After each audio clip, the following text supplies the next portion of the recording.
જીગરને ક્યારનો ફોન કર્યો છે, કોને ખબર ક્યારે આવશે. ભાઈ, તમે મને ફોન કર્યો હતો, કંઈ કામ હતું? હા, મારે તારી સાથે એક બહુ જ ગંભીર ચર્ચા કરવી છે. તને તો ખબર છે ને આપણી મમ્મીનો સ્વભાવ, વાત વાતમાં ગુસ્સો કરે છે, કચકચ કરે છે. મારા પહેલા લગ્ન તોડવામાં સૌથી મોટો હિસ્સો એમનો જ છે, અને આજે મારા બીજા લગ્ન પણ મારી આંખની સામે જ તૂટી રહ્યા છે. તને તો ખબર છે, જ્યારથી તારા ભાભી ઘરે આવ્યા છે ને ત્યારથી આપણા અસ્તવ્યસ્ત ઘરને એણે જ સાચવેલું છે. એ જ આપણા ઘરનું ધ્યાન રાખે છે. મમ્મી તો બસ આખો દિવસ સવારથી સાંજ એની પાસે કામ જ કરાવ્યા કરે છે. ભાઈ, મને તમારી ચિંતાનું જાણ છે. મને ખબર છે કે ઘરના ઝઘડાઓને કારણે તમે ખૂબ ચિંતામાં છો.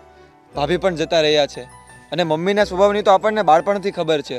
પરંતુ ભાઈ, બધું ઠીક થઈ જશે, તમે ચિંતા નહીં કરો. મમ્મીનો સ્વભાવ એક મારા માટે ડિપ્રેશનનો વિષય છે. તને ખબર છે, મમ્મી અને સીમાના રોજના ઝઘડાને લીધે મારા કામ પર પણ ફોકસ નથી રહેતું. હા ભાઈ, હું જાણું છું 2 દિવસથી તમારી તબિયત પણ વધારે ખરાબ થઈ ગઈ છે. એટલે જ ભાઈ હું તમને સમજાવું છું કે બધું ઠીક થઈ જશે. ભગવાન પર મૂકી દો, અને હું છું ને, હું વાત કરીશ, બધું ઠીક થઈ જશે. ભાઈ, તમે ચિંતા નહીં કરો. આ ભગવાનથી કંઈ નહીં થાય. આ બધી વસ્તુ મારે કાં તારે જ સરખી કરવી પડશે, કારણ કે મમ્મી તો પપ્પાનું પણ માનતી નથી. પપ્પા પણ એની સામે કંઈ બોલી નથી શકતા. તો હવે બસ એક જ રસ્તો છે. શું રસ્તો ભાઈ? તમે શું વિચાર્યું છે? હું આ ઘરને છોડીને જતો રહીશ. શું? હા ભાઈ, ઘરને છોડીને જવું એ કે આ સમસ્યાનું સમાધાન નથી. તમને શું લાગે છે, તમે આ ઘર છોડીને જતા રહેશો તો શું બધું ઠીક થઈ જશે? મમ્મીનું તો વિચારો, મમ્મીનું શું થશે, મારું શું થશે? તમને શું લાગે છે આ સમસ્યાનું સમાધાન માત્ર ઘર છોડીને જવું છે? મમ્મીએ કોઈ દિવસ આ સમસ્યા વિશે કંઈ ધ્યાન જ નથી આપ્યું. જુઓ ભાઈ, મમ્મીના સ્વભાવ વિશે તમે અને હું બંને પરિચિત છીએ, એટલે આપણે બંને મળીને આને ઠીક કરી દઈએ. જો તમે જતા રહેશો તો હું મારા કોલેજ પર પણ ધ્યાન નહીં આપી શકીશ. મમ્મી ઘરના કામમાં અટવાઈ જશે. કોણ ધ્યાન રાખશે બધું? ભાઈ, મને તમારી જરૂર છે. તમે પ્લીઝ ઘર છોડીને નહીં જાઓ ભાઈ. મને અને મમ્મીને તમારી જરૂર છે. આ ઘરને તમારી જરૂર છે. અને ભાઈ, તમે ચિંતા નહીં કરો. હું છું ને, હું ભાભીને ત્યાં જઈશ, એમને મનાવીશ, અરે એમની વિનંતી કરીશ, એમના પગે પડીશ કે ભાભી પ્લીઝ તમે પાછા આવી જાઓ. અને વિશ્વાસ રાખો ભાઈ, હું બધું ઠીક કરી દઈશ. હું બધું ઠીક કરી દઈશ. ચાલ, માની લીધું. તું તારા ભાભી પાસે જઈને એને મનાવીને લેતો આવીશ. પણ તને શું લાગે છે મમ્મી એનો સ્વભાવ બદલશે? એ એના અહંકારમાં જ રહેશે, અને તારા ભાભી 1 મહિનો માંડ ટકશે. ત્યાં તો એને પાછી ઘર ભેગી કરી દેશે. જુઓ ભાઈ, લગ્ન જીવનને સાચવવા માટે આપણે કરવું પડશે. અને બળદગાડું ત્યારે જ સીધું ચાલે જ્યારે બંને પૈંડા સરખા ચાલે. તમે અને ભાભી એ બંને પૈંડા સમાન છો, અને તમે સરખું ચાલશો તો આ ઘર ઓટોમેટિક સરખું ચાલશે. અને તમે મમ્મીની ચિંતા નહીં કરો, હું છું ને, હું એમને સમજાવીશ કે ભાઈનું જીવન સાચવવા માટે તમે એટલું નહીં કરી શકો, પોતાનો સ્વભાવ થોડો પણ નહીં બદલી શકો. બસ ભાઈ, તમે આ ઘર છોડવાની વાત નહીં કરો. આપણે મળીને આનો રસ્તો લાવીશું. આપણે કંઈક કરીશું ભાઈ, મારા પર વિશ્વાસ રાખો, હું સમજાવીશ. ઘર 2 પૈડાથી ચાલે છે, પણ એ ગાડું, એ રથ ચલાવવાવાળું જે સારથી હોય ને, એ આપણા ઘરના વડીલ હોય છે. અને આપણા ઘરના વડીલ જ જો આ રીતે આપણી સાથે વ્યવહાર કરશે તો મને નથી લાગતું કે આ ઘરમાં સીમા કોઈ દિવસ ટકશે. ભાઈ, તમે જે વડીલની વાત કરો છો ને, એ વડીલ આપણા મમ્મી છે. અને મમ્મીને આપણે સમજાવી લેશું. નાનપણથી આપણને મોટા કર્યા છે, આપણી સાથે રહી છે. આપણી ખુશી માટે એટલું નહીં કરી શકે? આપણે એમને વાત કરીશું, એમને સમજાવીશું. બસ તમે ચિંતા નહીં કરો, અને ચાલો મારી સાથે આપણે મંદિરે જઈને ભગવાનના દર્શન કરીને આવીએ. ઠીક છે, ચાલ. ભાભી, મને ભાઈએ બધી વાત કરી. ભાઈ ખૂબ ચિંતામાં છે. તમે જ્યારથી રીસામણે ગયા છો એ બીમાર પડી ગયા છે, અને એમની પણ એ જ ઈચ્છા છે, અને મારી પણ એ જ ઈચ્છા છે કે તમે ફરી પાછા ઘરે આવતા રહો. જીગરભાઈ, એ હવે પોસિબલ નથી. કેમ ભાભી? કારણ કે તમે બધું જુઠ્ઠું બોલીને જ મારી હાથે વર્તન જ આખા ઘરમાં બધા જ એવા છે, તો કોઈ વાતે સમજવું જ નથી કોઈને. ભાભી, મેં તો તમારી સાથે એટલું ખરાબ વર્તન નથી કર્યું. તમારી તો વાત જ નથી, પણ મમ્મી જોડે હું આખો દિવસ રહું, મારી હાથે કેવું વર્તન કરે છે તમને ખબર છે ને?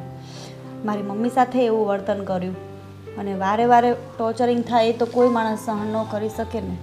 જુઓ ભાભી, મારી હમણાં ભાઈ સાથે વાત થઈ. ભાઈ તો ઘર છોડીને જવા માંગતા હતા.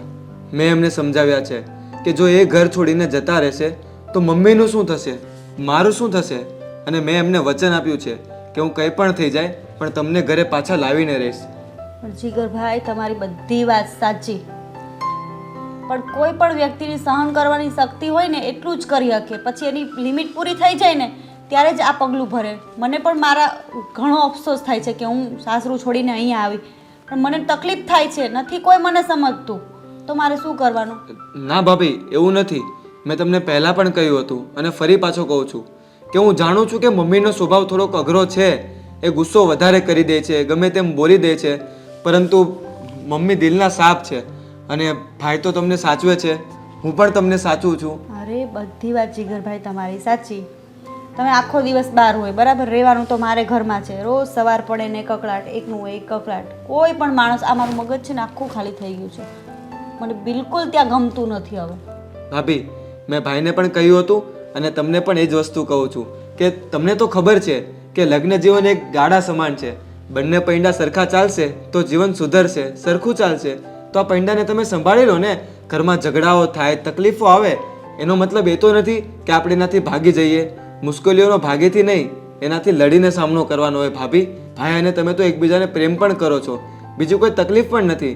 અને રહી વાત મમ્મીની, તો ભાભી હું તમને પ્રોમિસ કરું છું કે હવેથી મમ્મી તમારી સાથે એટલો ઝઘડો નહીં કરે. હું એમને સમજાવીશ, હું વાત કરીશ મમ્મીને. જીગરભાઈ, તમારા કહેવાથી કશું થવાનું નથી કાંઈ.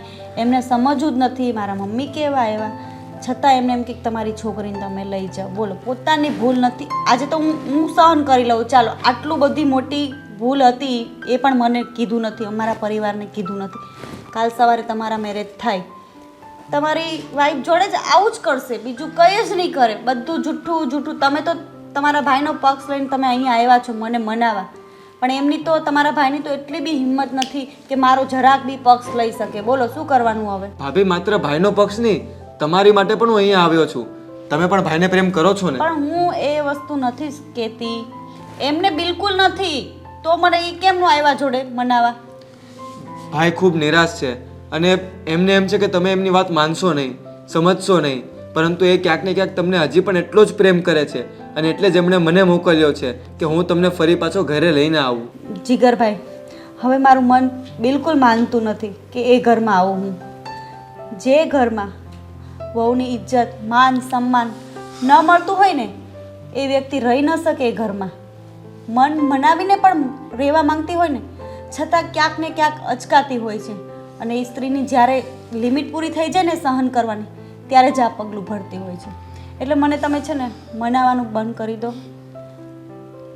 ભાભી, સ્ત્રીનું સન્માન તો હું ખૂબ કરું છું, ઠીક, જેવું તમને યોગ્ય લાગે. પરંતુ ભાભી, એકવાર ફરીવાર વિચાર કરી લેજો. તમે અને ભાઈ એકબીજાને પ્રેમ કરો છો અને હજી પણ પરિસ્થિતિ એટલી નથી બગડી કે જેને આપણે સુધારી ન શકીએ. ભાભી, ખાલી મારા માટે એકવાર વિચારી લેજો. આ મારી વિનંતી છે તમને. આશા છે કે તમે મને સારા સમાચાર આપશો. હું જાઉં છું.